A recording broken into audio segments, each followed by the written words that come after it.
Retour sur le plateau de TV Finance, c'est l'heure des Market Movers, les valeurs et les actifs à suivre tout au long de la journée.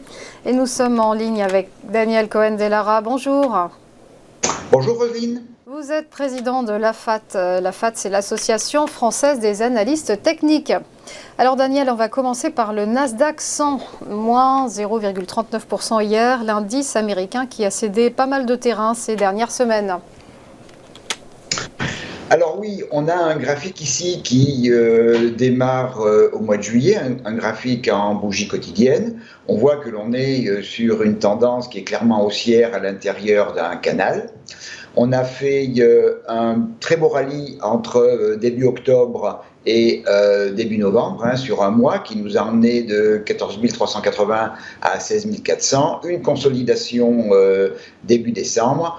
On est à l'heure actuelle à l'intérieur d'un range. On a une consolidation à plat entre les niveaux de 15 700 et 16 400. On a clôturé vendredi en ayant testé la borne basse à 15 700. Et il y a quand même un certain nombre de choses. Et on a également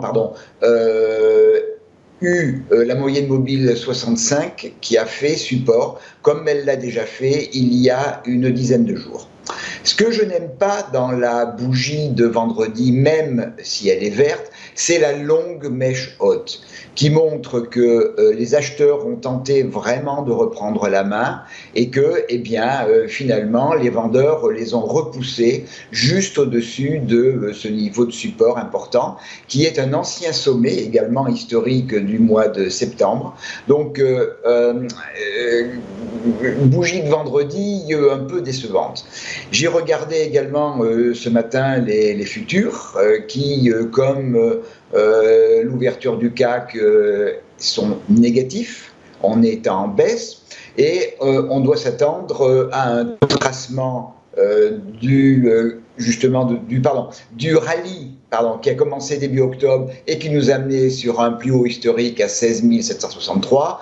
On doit s'attendre aujourd'hui à probablement un test du niveau de 50% à 15 570, et si ce niveau de test est négatif, on a en dessous une zone de support extrêmement importante qui est à la fois l'oblique haussière, la branche basse du canal haussier, et puis le gap qui a été ouvert le 19 octobre entre 15 296 et 15 337.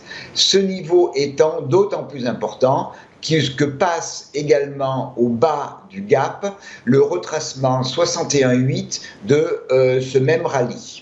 Donc, niveau vraiment très très important. En cas de rupture, on a en dessous un gap qui a été ouvert début octobre entre 14 791 et 14 907. Si effectivement on casse le niveau de 15 700 aujourd'hui, l'objectif sera dans un premier temps déjà d'essayer de revenir dans la zone de range.